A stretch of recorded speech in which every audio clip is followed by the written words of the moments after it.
The lonely candle trembled on the simple chocolate cake, hurriedly bought in the neighborhood market. Marina blew slowly, alone in the service kitchen, while the sound of laughter and music came from the main hall. It was your 43rd birthday. No one remembered. She cut a small slice, sat on the plastic stool against the wall of white tiles and chewed in silence. The taste was good, but loneliness weighed more than any sweetness. Outside, the Almeida family celebrated little Miguel's 7-year anniversary, the boy Marina raised as her since he was 6 months old. The kitchen door suddenly opened. Marina raised her eyes, startled, and saw Mr. Eduardo stopped in the threshold, tall, impeccable suit, gray hair back. He looked at her, then to the cake, then to the candle still releasing smoke. "Marina, is your birthday?" His voice was serious, surprised. She got up fast, cleaning her hands on her apron. "Yes, sir, but don't worry, why are you here alone?" Marina swallowed hard. I didn't know what to answer, because no one cared, because for them she was just the nanny,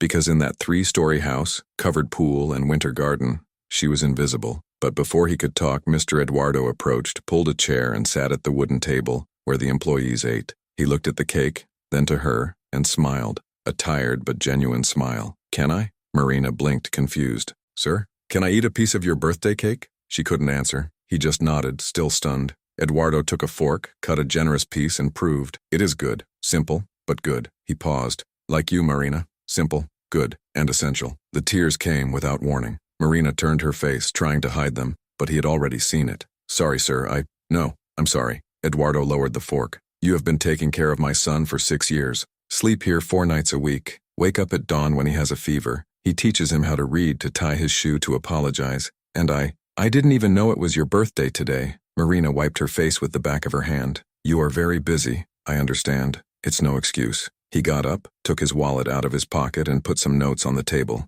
"Buy something for you. Something you like, not something you need. Something just yours." She looked at the money and felt her chest squeeze. It wasn't the amount. It was the gesture. It was being seen. "Thank you, sir." Eduardo waved his head and walked to the door. Before leaving, he turned. "Marina, happy birthday." The door closed, and Marina stayed there alone again, but with something different in her chest, something that seemed hope. She didn't know at that moment that this simple gesture was about to destroy everything. Marina had started working at Almeida's house when she still lived in the suburb, in a rented room that divided with her daughter Jessica. The girl was 9 years old at the time, and stood with her grandmother, while Marina spent the whole week taking care of strangers. Before that, she had worked as a cleaning lady, day laborer, kitchen assistant. He woke up at 4 in the morning to take 2 buses to the noble neighborhoods. He was back at 10 in the night, exhausted, his knees hurting, his dried hands on cleaning products. Jessica slept when she left and was already sleeping when she came back. Marina carried the guilt like a backpack of stones.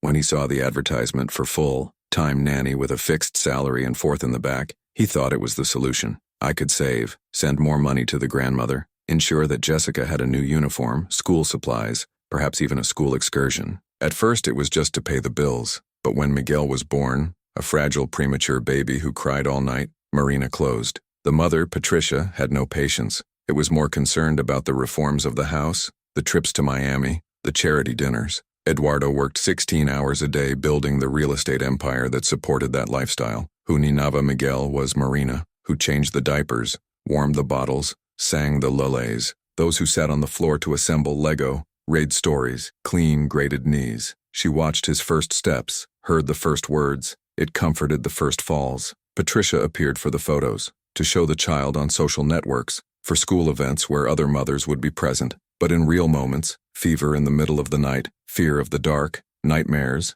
tantrums, who was there was Marina. Jessica grew up without her mother around, and Marina carried this guilt like a stone in her chest, but she couldn't stop. The salary was good. The daughter was in college now, studying pedagogy, and Marina was proud of her and ashamed of herself being always absent. 2 days after his birthday, Marina was in Miguel's room helping him to pack the toys when he heard tall voices in the hallway. He immediately acknowledged Patricia and Sonia, the housekeeper. "I don't believe he did that." Patricia's voice was acute, annoyed. "It was just a cake, ma'am." "It wasn't just a cake, Sonia. He sat with her. He ate cake with the nanny in the service kitchen while our son's guests were waiting for him in the hall." Marina felt her stomach turn. She lowered her voice and asked Miguel to keep playing alone for a minute. In the hallway, he leaned against the wall and heard. "She's finding herself now," Patricia continued. "Have you noticed how she is giving an opinion on everything? About what Miguel eats, what he wears, where he goes. She just takes good care of him, ma'am. Take care too much. You want to take my place. And now Eduardo is flattering her, giving money,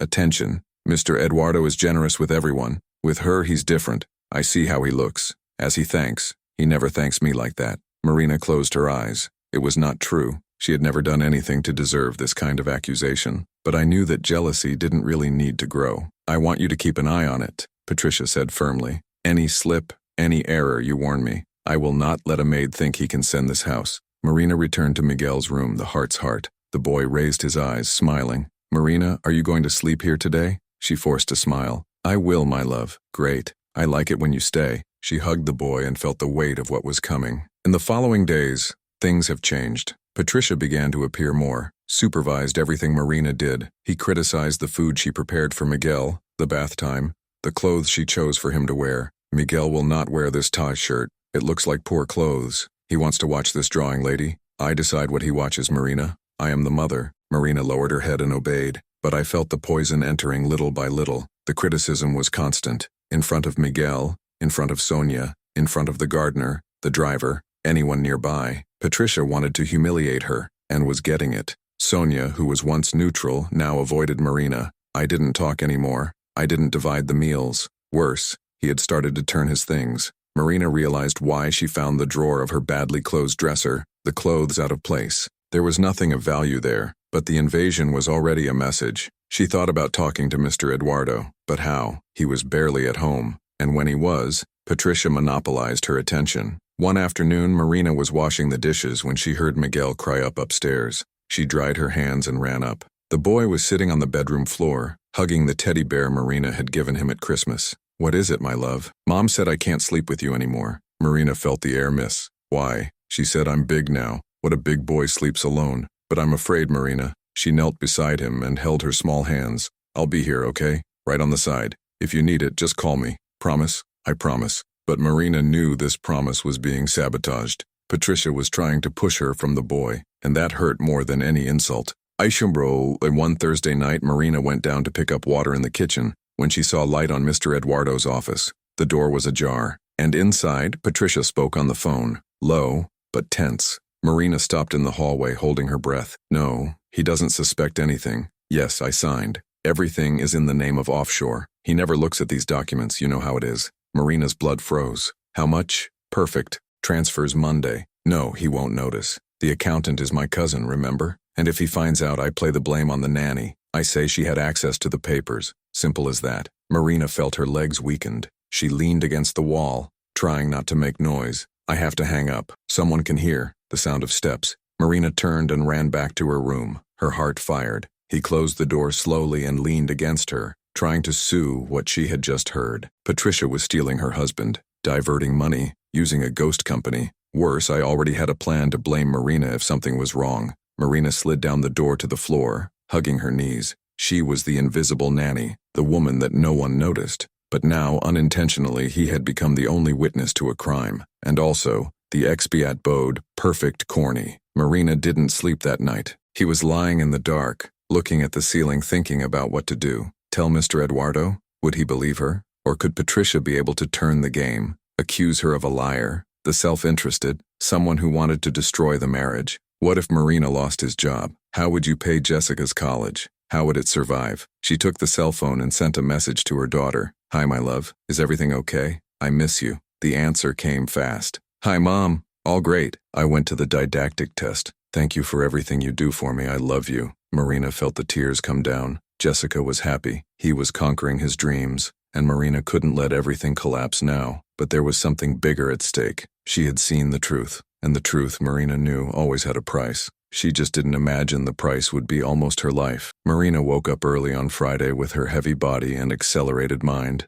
I had not been able to rest properly. Each time I closed my eyes, I heard Patricia's voice on the phone. I play the blame on the nanny. She got up, washed her face, and went down to prepare Miguel's breakfast. It was the routine. It was what she knew how to do. But now, each movement seemed to be laden with danger. In the kitchen, Sonia was already there, organizing the cups at the counter. She barely looked at Marina. Good morning, said Marina, trying to sound normal. Sonia muttered something inaudible and continued what she was doing. Marina prepared the oatmeal porridge that Miguel liked, cut fruits, arranged the plate with the usual care, but his hands trembled, and Sonia realized, Are you nervous today? The question came dry, without real interest, just tired. Sonia did not answer. He just took the tray and climbed to serve Patricia in her room. Marina was alone again. She looked at the corridor leading to Mr. Eduardo's office. The door was closed. He had already gone out for work, but was it locked? Marina shook her head. I couldn't think about it. Not yet. Later, while Marina played Doh with Miguel in the living room,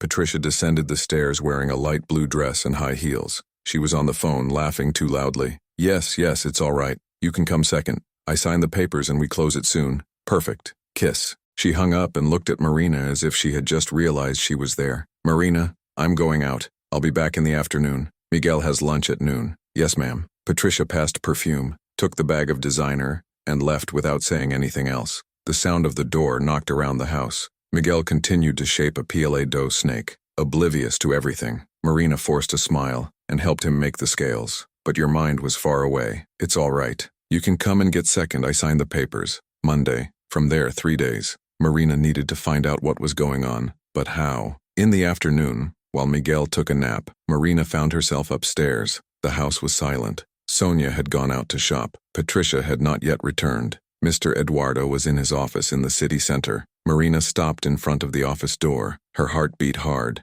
She knew she shouldn't. I knew that if it were caught, it would be fired on time, perhaps even accused of theft. But she also knew Patricia was planning to destroy her. Marina took a deep breath and turned the doorknob. The door was open. She went slowly, closing the door behind her. The office was large, with dark wood shelves, an imposing table, and a window that gave to the garden. Everything was organized. Batteries of documents, labeled folders, aligned pens. Marina didn't know where to start. She walked to the table and looked at the papers on her. Contracts, proposals, nothing that seemed suspicious. Then saw the ajar drawer. She pulled slowly. Inside was a blue folder without label. Marina took and opened. They were bank transfer documents, high values, million, signed by Patricia Almeida. But the name of the recipient account was another, P.A. Consultoria Laltada. Marina felt her stomach turn. She took the phone and took quick photos from each page. Tremendous hands, heart fired. Suddenly he heard the sound of a car in the garage. She stuck the folder back into the drawer, closed everything and ran out of the office. He rushed to her room, closed the door and leaned against her, trying to recover her breath. Steps downstairs. Patricia's voice talking on the phone. Marina waited until everything was quiet again. Then he looked at the photos on his cell phone. She had evidence, but what to do with them? And that night Marina couldn't eat. Was sitting in her room, looking at the photos on the phone, trying to understand everything. The transfers were monthly, always in the same value, always to the same account. She researched the name on Google, P.A. Consultoria Laltada. The company existed, but the registered address was false, a wasteland in the suburb, and the name of the majority partner made Marina tremble. Patricia Almeida. She was diverting money from her husband's own company to a ghost firm in her name, and when it was discovered, it would blame Marina. Marina touched her head on the wall and closed her eyes. He remembered one day 3 years ago when Miguel was sick with pneumonia. She had spent the whole night next night in the hospital. Eduardo had gone to work. Patricia had just been an hour before returning home, saying she couldn't stand to see her son like that. Who stayed was Marina, holding Miguel's small, hot hand, singing softly, praying. And the next day when he woke up better, it was Marina that he asked first. Marina, did you stay with me? I was, my love. Thanks. She had cried in the hospital bathroom. Because that boy loved her, and she loved him, more than he loved herself sometimes. And now Patricia wanted to destroy her. On Saturday morning, Marina went down to prepare her coffee and saw something strange. Patricia was in the office with a man she had never seen before. He wore a gray suit and carried a leather paste. They talked in a low voice. Marina passed the door and pretended to be going to the laundry. Monday then, 3 in the afternoon. I sign everything and you transfer the rest, Patricia said. Perfect. And the false documents? So ready. I will say that the nanny had access. She always moves things here. Marina felt the world turn. She leaned on the wall and kept walking, her heart hammering in her chest. They were planning everything, even the false documents. Marina returned to the room and locked the door. He took his cell phone with trembling hands and called Jessica. The daughter answered, animated. Hi, Mom. All good? Marina tried to control her voice. Hey, my love. Yes, everything is. I just wanted to hear your voice. Mom, are you really okay? It looks strange. I'm just tired, a lot happening. Do you want me to go there? I can go on Sunday. No need, daughter. Stay calm. I just wanted to say that I love you. Very. There was a break. I love you too, Mom. Seriously, if you need me, call me. It's okay. Marina hung up and let the tears fall. She thought of giving up, to get your things and leave, disappear before everything exploded. But then he thought of Miguel, in his smile, in trust, in hugs before bed. And he thought of Mr. Eduardo, a good man being stolen by his wife. Marina wiped her face and took a deep breath. She wasn't going to escape, it was going to fight. On Sunday afternoon, Marina waited until Patricia left for a lunch with friends. Eduardo was locked in the office, working. Miguel was watching, drawing in the room. Marina went down to the office and knocked on the door. "Come in," Eduardo said without taking his eyes off the computer screen. She opened the door slowly. "Mr. Eduardo, do you have a minute?" He looked at her surprised. "Of course, Marina. Did something happen?" She closed the door behind her and stood, trying to find the right words. I need to talk to you about something serious." Eduardo hung up the computer and turned the chair to her. Attentive, he speaks. Marina took a deep breath. It was now or never. "Sir, I think Mrs. Patricia is diverting money from the company." The silence that followed was deafening. Eduardo stared at her wide eyes. Then his expression changed. It got hard, suspicious. "What did you say?" Marina felt the floor disappear under her feet, but continued. "I heard her on the phone, talking about transfers, about a ghost company, and I saw documents in the drawer. I took pictures. I can show you." Eduardo got up from his chair. Her voice was low, but there was something dangerous in her. "Did you move in my things?" Marina felt the panic rise. "Sir, did you invade my office?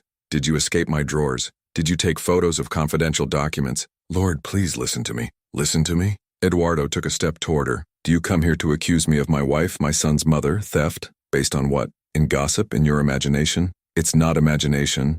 I have evidence. Evidence you stole from my office." Marina felt her tears burn her eyes. "Sir, I swear it's true. She is planning to blame me. Monday she goes. He arrives." Eduardo hit his hand on the table. "Enough, Marina. I don't know what's going on with you, but it has crossed the line. Sir, I want you to get out of this room. Now." Marina was paralyzed. I couldn't believe it. He wasn't believing, not in it. "Please, now." She ran out, tears dripping down her face. He climbed to the bedroom, locked the door, and collapsed on the floor. I had gone wrong. Everything had gone wrong. And on Monday, Patricia would put the plan into action. Marina was alone, and it was over. Marina spent Sunday locked in the room. He didn't get down to dinner. He didn't answer when Miguel knocked on the door asking if she was okay. She just stayed there, sitting on the floor, hugging her knees, trying to think of a way out. Eduardo did not believe her. Worse, now he thought she was crazy, or malicious, maybe both. And Patricia should be celebrating. He should have realized that Marina had tried to alert her husband,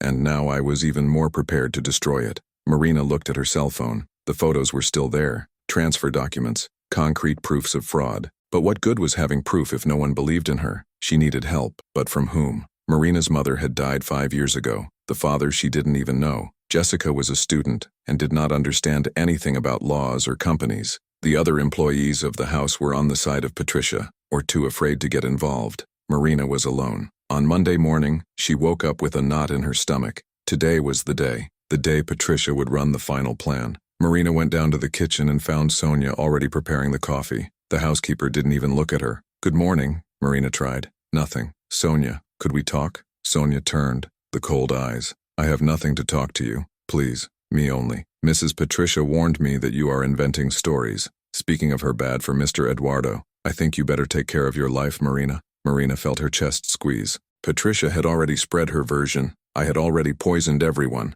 It's not a lie, Sonia. She's stealing him, and it will blame me." Sonia took a step forward, the low and threatening voice. "You're getting crazy, Marina, from being so alone in this little room so much if you think it is important because of the boy. But you are not his mother. It is not a wife. It's nothing. It's just the nanny." The words hurt more than any slap. Marina retreated, the tears threatening to fall. But she wasn't going to give Sonia this. "Sorry to bother," he said, and left the kitchen. At 10 in the morning, Marina was in Miguel's room helping him set up a puzzle when Patricia entered without hitting. "Marina, I need to talk to you now." The tone was authoritarian, cold. Marina felt the fear climb through the spine. "Yes, ma'am. Miguel will play down there. Mom needs to talk to Marina." The boy looked at Marina, worried. She forced a smile and signaled him to go. Miguel left slowly, looking back. As soon as the door closed, Patricia took 2 steps toward Marina. His eyes were sharp as blades. "So you tried to destroy my marriage?" Marina swallowed dry. "No, ma'am. Me only. You broke into my husband's office. It moved in confidential documents, took pictures, and came with this ridiculous story that I'm stealing from him. It's not history, ma'am. I saw the documents. I heard you on the phone. Patricia laughed. It was a low, cruel laugh. Did you hear? Listen to what exactly? A business conversation that you didn't understand why you are a maid without study? Marina felt her anger climb, but kept her voice firm. I know what I heard, and I know what I saw. Patricia got closer. Now they were just a few inches away. Listen well, Marina. You don't know anything. You are nobody. And if you continue with these ridiculous accusations, I will sue you for defamation. I will destroy you. You will lose this job, you will lose any reference, and no one else will hire you. You will go back to that hole where it came from. Marina trembled, but didn't look away. You can threaten me as much as you like, but the truth does not change. Patricia smiled again, but it was a poisonous smile. The truth? The truth is that you are obsessed with my husband, that you keep offering yourself, trying to get his attention, eating cake with him in the kitchen, giving it on him. This is not true. No? Patricia crossed her arms. Because that's what I'm going to tell him, that you are inventing these stories because you want to get away, want to take my place. Marina felt the floor disappear. No one will believe it. No. Eduardo already thinks you went crazy. Sonia thinks you are a gossip, and when I show the tests, I prepared. Everyone will know that you are the thief. Marina widened her eyes. What? Patricia has come even closer, the voice a poisonous whisper. I falsified your signature and transfer documents. I created fake emails in your name. I put money on an offs account, Jorge, that will be tracked to you. And this afternoon, when Eduardo's accountant finds the fraud, all fingers will point to you. Marina felt her legs weakened. She leaned on the dresser. You can't do that. I already did it. Patricia took a step back, satisfied. And do you know what is better? Eduardo will report you.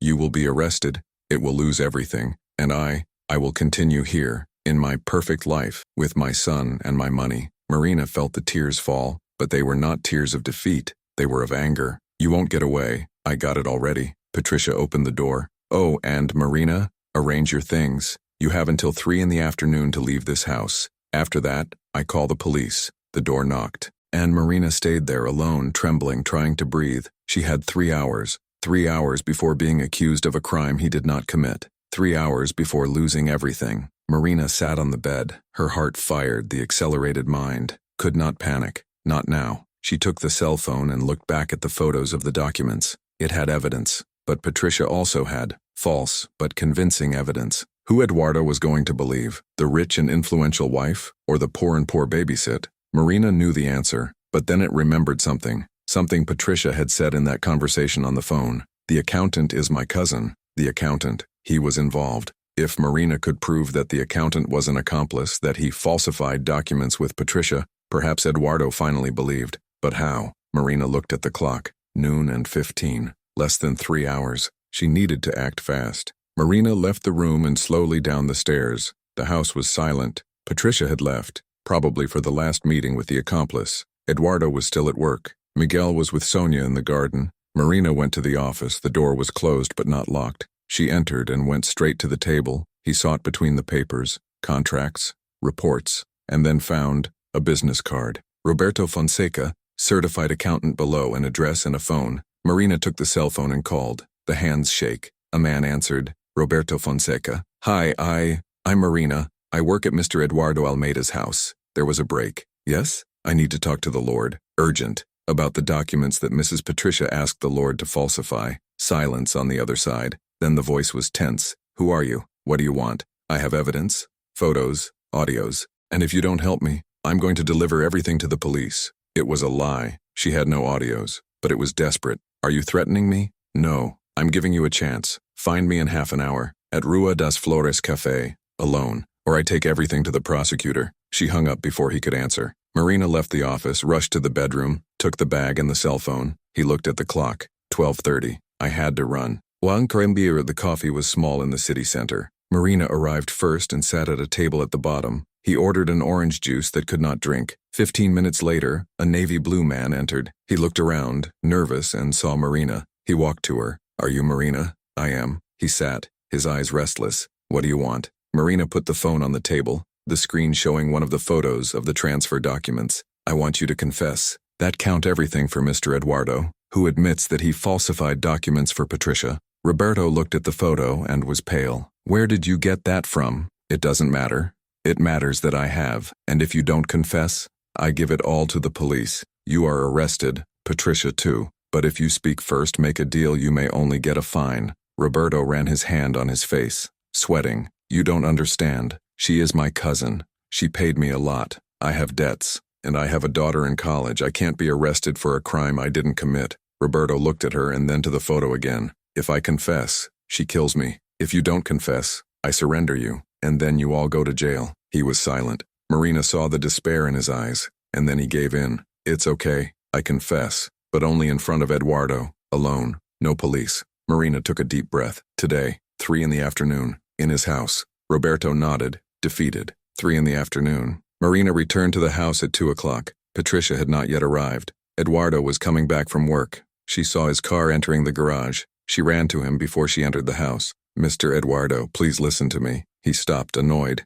Marina, I already said, I know you don't believe in me, but I brought someone who will confirm everything. Eduardo frowned. Who? At that moment a car stopped on the street. Roberto descended, pale, the leather paste in his hand. Eduardo looked at him confused. Roberto, what are you doing here? The accountant looked at Marina, then to Eduardo. I came to confess. Block 4, turn plus public exhibition plus final confrontation. Eduardo was paralyzed for a second. Then he looked from Roberto to Marina, and back to the accountant. Confess what? Roberto took a deep breath, the hands shake holding the leather paste. Can I come in? I need to show you some things. Eduardo looked at Marina again, suspicious, but there was something in Roberto's expression, fear, guilt, despair, that made Eduardo nod. Let's go to the office. The 3 entered the house. Sonia appeared in the hallway, but Eduardo gestured for her to move away. They climbed to the office and Eduardo closed the door. Speak soon, Roberto. What's going on? The accountant placed the folder on the table and took a pile of documents. Eduardo, I did something very wrong, and Marina discovered. Eduardo crossed his arms, tense. What? I falsified financial documents. I created ghost companies. I diverted money from your business for offshore accounts. The silence that followed was mortal. Eduardo took a step forward, his voice dangerously low. What do you? Roberto lowered his head. I received order and payment. Lots of money. I was desperate, Eduardo, full of debt, and she convinced me. Who convinced you? Roberto raised his eyes. Patricia. The world stopped. Eduardo got white, then red. He held the edge of the table as if to pass out. You're lying. I'm not. Roberto opened the documents. Look, these are the transfers. 2.5 million over 3 years. All to PA Consultoria Lanada, ghost company registered on behalf of Patricia. Eduardo took the papers with trembling hands. Read. Reread. He looked at the signatures, the values, the dates. No, it can't be. Marina stepped forward, the firm but kind voice. Mr. Eduardo, I have more evidence. Photos of the documents that were in the drawer, and I heard her on the phone, confessing everything. Eduardo looked at her, the eyes full of pain. Why didn't you tell me before? I tried. Sunday, the Lord kicked me out of here. Eduardo closed his eyes and ran his hand on his face. It was shaking. God, my wife, my son's mother, Roberto continued. There is more, Eduardo. She falsified Marina's signature in documents, created fake emails, prepared an offshore account in her name. The plan was to make you believe that Marina was the thief. Eduardo widened his eyes. Was she to blame Marina? It was the plan. Today, at 3 in the afternoon, I was going to call you, pretend I discovered the fraud, and point out all the evidence for Marina. Marina felt the tears fall, but this time they were relief. Finally, someone believed in her. Eduardo looked at her, devastated. Marina, I'm sorry, I should have heard you. You didn't know, but I should have trusted it. You never gave me reason to doubt, and I believed it instead of you. Marina said nothing. He just nodded, the tears running in silence. Eduardo turned to Roberto, the anger coming back. Where's the rest? Where's everything you did? Roberto opened the folder completely and poured everything on the table. False contracts, emails, transfers, vouchers, all. It's all here. I kept copies. For security. Eduardo looked at the mountain of tests. Your wife, the woman he had married to, your son's mother. I had stolen from him. I had lied, had betrayed. Worse, I had tried to destroy an innocent woman. Where is she? He left in the morning, said Marina. It must be coming back soon. Eduardo looked at the clock. 14:45. 15 minutes. He pulled his cell phone and called someone. Hi, it's me.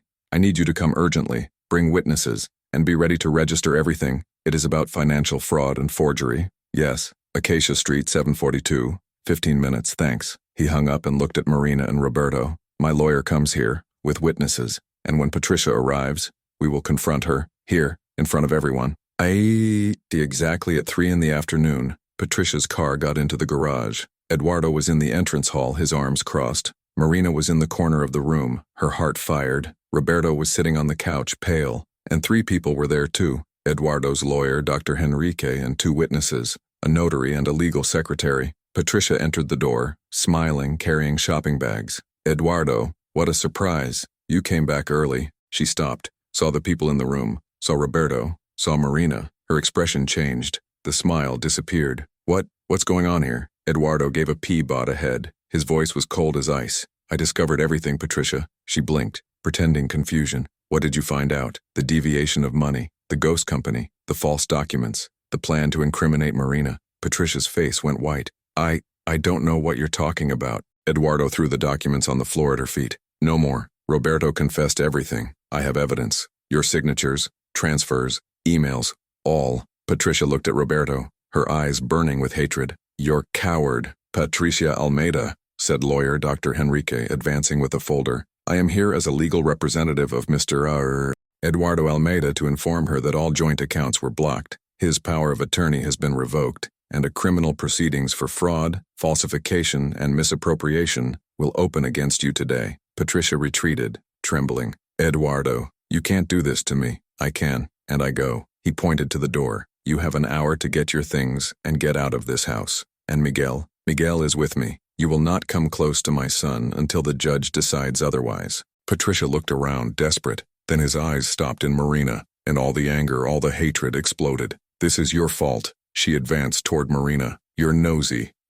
Eduardo held Patricia by the arm, firm. He arrives. Do not touch her. Patricia tried to break free, shouting, she destroyed everything. She came into our lives if she got between us, seduced you. Lie. Eduardo dropped her arm sharply. Marina never did any of this. You did. You lied. You stole. You tried to destroy an innocent woman, and I was too blind to see. Patricia breathed fast, her eyes wide, realizing that she had lost everything. Eduardo, please, think about Miguel. In our family. You destroyed this family. Not me. Not Marina. You. Patricia staggered. Her legs weakened. Then he looked again at Marina and whispered with all the poison he managed to gather. You will pay for it. Marina stepped forward, and for the first time he answered, firm, worthy. No, ma'am. The lady is the one who will pay. By greed, for the cruelty, and for almost destroying someone who just wanted to do the right one. Patricia was silent. Eduardo turned to the lawyer. Dr. Henrique, accompany you as she gets things. I want her to leave this house in an hour. Yes, sir. Patricia climbed the stairs, staggering, followed by the lawyer and the witnesses. Marina stood there, trembling, trying to believe it was over. Eduardo approached her. Marina, I don't even know how to apologize. No need, sir. Necessary. I doubted you. I treated you badly. And you saved everything. Saved my company, my reputation, and probably saved me from much worse. Marina looked at him, her still damp eyes. I did what was right. Eduardo smiled sadly. That's why you are essential. While Patricia made her bags upstairs, Miguel ran to the living room. He had heard the screams. Daddy, what's going on? Why is Mom shouting? Eduardo knelt in front of his son and held his hands. Miguel, Mom will stay out a few days out, and there's a lot that I need to explain to you. Will she come back? Eduardo hesitated. Then he looked at Marina, who was there, strong, standing after it was almost destroyed. I don't know, son, but I promise that everything will be fine. Miguel loosened and ran to Marina, hugging his waist. Marina will stay, right? She looked at Eduardo. He nodded. I will, my love, I will stay. Eduardo was paralyzed for a second. Then he looked from Roberto to Marina and back to the accountant. Confess what? Roberto took a deep breath, the hands shake holding the leather paste. Can I come in? I need to show you some things. Eduardo looked at Marina again, suspicious, but there was something in Roberto's expression, fear, guilt, despair, that made Eduardo nod. Let's go to the office. The 3 entered the house. Sonia appeared in the hallway, but Eduardo gestured for her to move away. They climbed to the office and Eduardo closed the door. Speak soon, Roberto. What's going on? The accountant placed the folder on the table and opened, took a pile of documents. Eduardo, I did something very wrong. And Marina discovered. Eduardo crossed his arms, tense. What? I falsified financial documents. I created ghost companies. I diverted money from your business for offshore accounts. The silence that followed was mortal. Eduardo took a step forward, his voice dangerously low. What do you? Roberto lowered his head. I received order and payment. Lots of money. I was desperate, Eduardo, full of debt, and she convinced me. Who convinced you? Roberto raised his eyes. Patricia. The world stopped. Eduardo got white, then red. He held the edge of the table as if to pass out. You're lying. I'm not. Roberto opened the documents. Look, these are the transfers. 2.5 million over 3 years, all to PA Consultoria Litada, ghost company registered on behalf of Patricia. Eduardo took the papers with trembling hands. Read, reread. He looked at the signatures,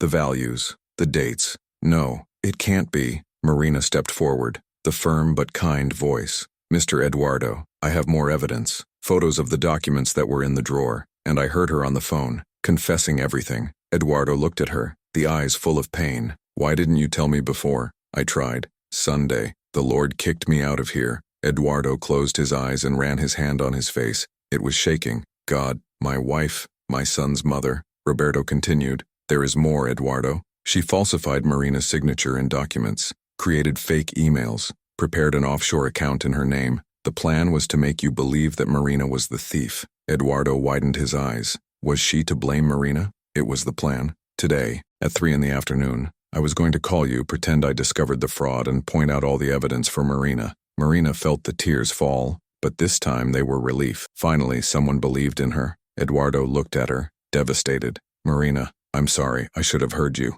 You didn't know, but I should have trusted it. You never gave me reason to doubt, and I believed it instead of you. Marina said nothing. He just nodded, the tears running in silence. Eduardo turned to Roberto, the anger coming back. Where's the rest? Where's everything you did? Roberto opened the folder completely and poured everything on the table. False contracts, emails, transfers, vouchers, all. It's all here. I kept copies. For security. Eduardo looked at the mountain of tests. Your wife, the woman he had married to, your son's mother. I had stolen from him. I had lied, had betrayed. Worse, I had tried to destroy an innocent woman. Where is she? He left in the morning, said Marina. It must be coming back soon. Eduardo looked at the clock. 14:45, 15 minutes. He pulled his cell phone and called someone. Hi, it's me. I need you to come urgently. Bring witnesses, and be ready to register everything. It is about financial fraud and forgery. Yes. Acacia Street, 7:42, 15 minutes. Thanks.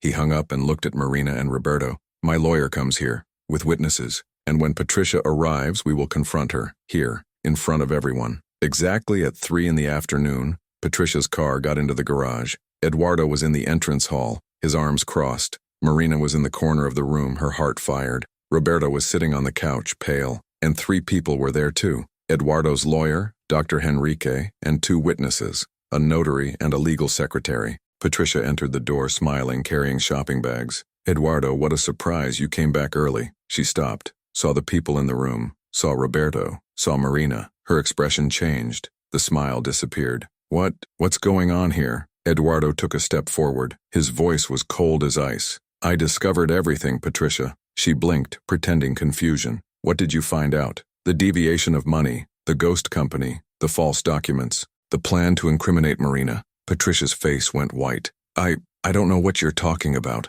Eduardo threw the documents on the floor at her feet. No more. Roberto confessed everything. I have evidence. Your signatures, transfers, emails, all. Patricia looked at Roberto, her eyes burning with hatred. You're coward. Patricia Almeida, said lawyer Dr. Henrique, advancing with a folder. I am here as a legal representative of Mr. Eduardo Almeida to inform her that all joint accounts were blocked. His power of attorney has been revoked, and a criminal proceedings for fraud, falsification, and misappropriation will open against you today. Patricia retreated, trembling. Eduardo, you can't do this to me. I can, and I go. He pointed to the door. You have an hour to get your things and get out of this house. And Miguel is with me. You will not come close to my son until the judge decides otherwise. Patricia looked around, desperate. Then his eyes stopped in Marina, and all the anger, all the hatred exploded. This is your fault. She advanced toward Marina. You're nosy.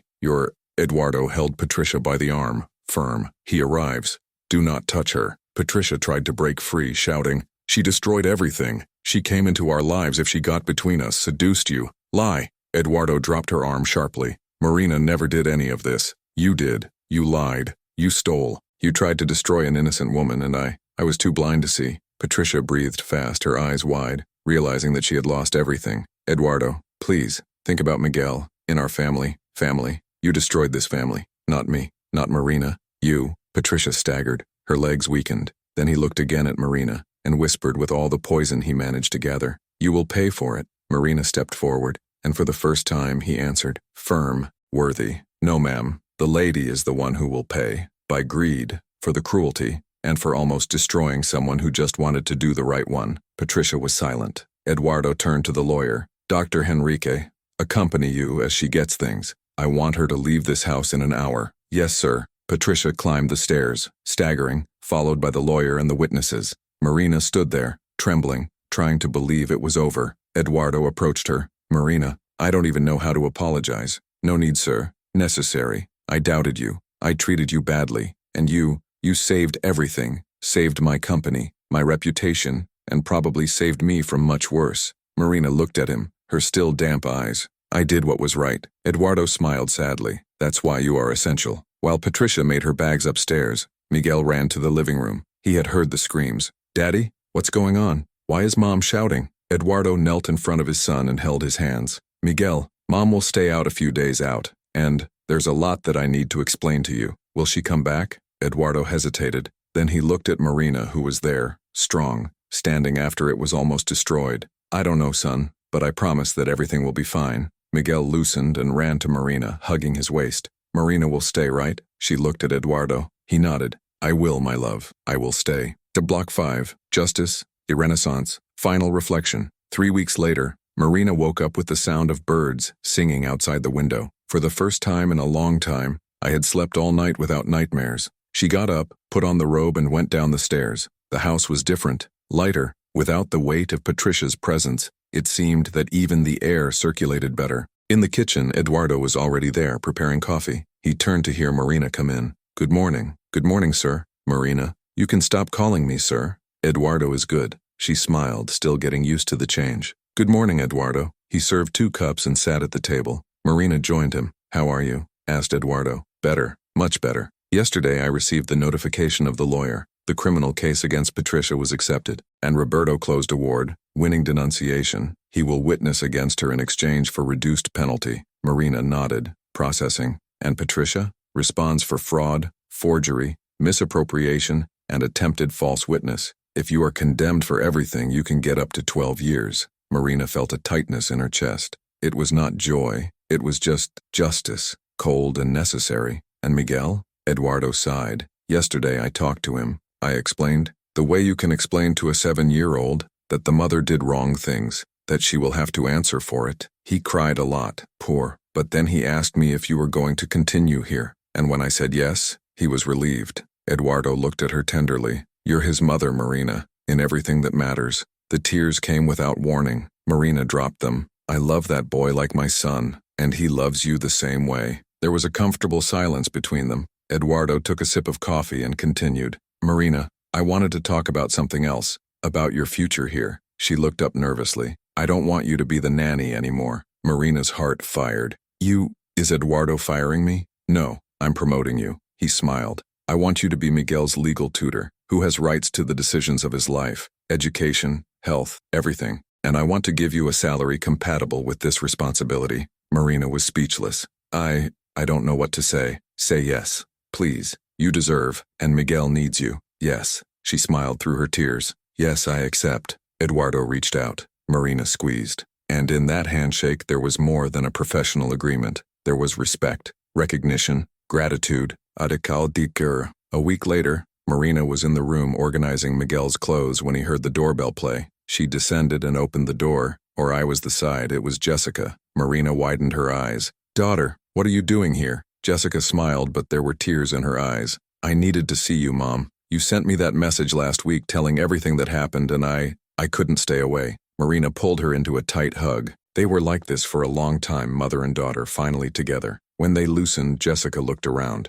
"Wow, this house is amazing. Come on, come in. I want to introduce you to someone." Marina took Jessica to the garden where Miguel played with soap balls. "Miguel, come here, my love. I want to introduce you someone very special." The boy ran to them, curious. "This one is Miguel. Miguel, this is Jessica, my daughter." Miguel widened his eyes. "Do you have a daughter?" "I have, and she is wonderful." Jessica knelt in front of Miguel and smiled. "Hi, Miguel. It is a pleasure to meet you. My mother talks a lot about you." "He speaks?" "He speaks. She says you are brave, intelligent, and very affectionate." Miguel smiled, embarrassed. Then he looked at Marina. Can she play with us? Of course you can. And there, in the sunny garden, Marina saw her two parts unite, the daughter she raised on her own, and the boy she loved like hers. And for the first time in a long time, he felt it was complete. In the afternoon, while Miguel took a nap and Jessica explored the house, Marina and Eduardo talked on the porch. Your daughter is beautiful, said Eduardo, and smart.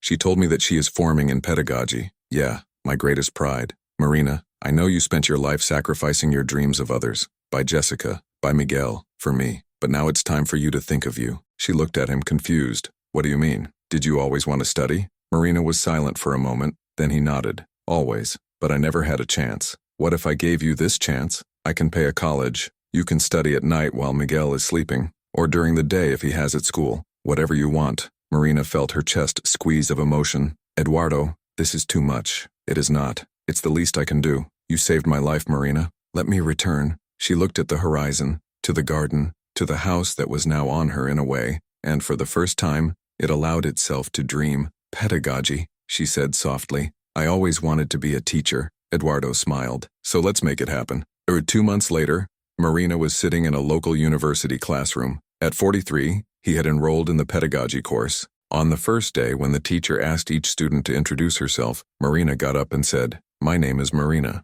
I took care of children all my life, but now I want to learn to really educate them. The class applauded, and Marina felt for the first time that she was in the right place. At Christmas that year, Almeida's house was decorated with lights and ornaments, but there was no ostentation. There was simplicity, affection, love. Marina prepared the supper with the help of Jessica. Eduardo set up the tree with Miguel, and for the first time, that house looked like a home. At night they sat together at the table. Eduardo, Marina, Miguel, and Jessica. It was not a traditional family, but it was a family. Eduardo lifted the grape juice cup. I wanted to make a toast. To Marina, the bravest, most whole, and most essential woman I have ever known. Thank you for saving us. Thank you for staying. Marina felt the tears fall but did not hide them. Thanks for seeing me, she said, her choked voice. Thanks for believing in me. Jessica held her mother's hand, thrilled. Mom, I always knew you were amazing, but now the whole world will know too. Miguel, not completely understanding what was happening, raised his cup of juice. Toast to Marina, the best of all. They hit the glasses and laughed, and at that moment, Marina knew she had been worth it. All the pain, all humiliation, all fear, because in the end the truth had won, and she was where she should be. 6 months later, Patricia was sentenced to 8 years in prison for fraud and forgery. Roberto took 2 years with benefits by denunciation. Eduardo's company recovered all the diverted money, and he used part of it to create a handbag fund for maids who wanted to study. Sonia apologized to Marina and went to work in another house. Marina forgave her. Miguel grew happily, surrounded by love. He visited his mother once a month in prison, but I knew Marina was the one who would be there whenever he needed it. And Marina graduated in pedagogy at 47. At the graduation ceremony, he was in the front row, from the grooves and cape, holding the diploma with the DUAS hands. Eduardo, Miguel, and Jessica applauded standing. She looked at the stage, to her colleagues, to the family she had built, and for the first time in life Marina felt worthy, because she was, and it has always been. The truth is stubborn. It can be hidden, suffocated, distorted, but she never dies. Marina has learned that being invisible does not mean being insignificant, that doing right is not always easy, but it is always worth it. That courage is not the absence of fear, it is doing what needs to be done, even shaking. She learned that justice exists. Sometimes it takes time, sometimes it hurts, but it arrives. And he has learned that true love, whether from mother, son, friend, is what sustains us when everything crumbles. Marina was no longer the forgotten nanny that blew a candle alone in the service kitchen. She was Marina, educator, mother, strong woman, survivor, and essential. And you? What grade do you give to this story? From 0 to 10, how much did she thrill you? Leave it here in the comments. Subscribe to the channel, activates the bell, and watch the next story. The judge humiliated the black lawyer in front of everyone, but when he discovered who he was, until next time.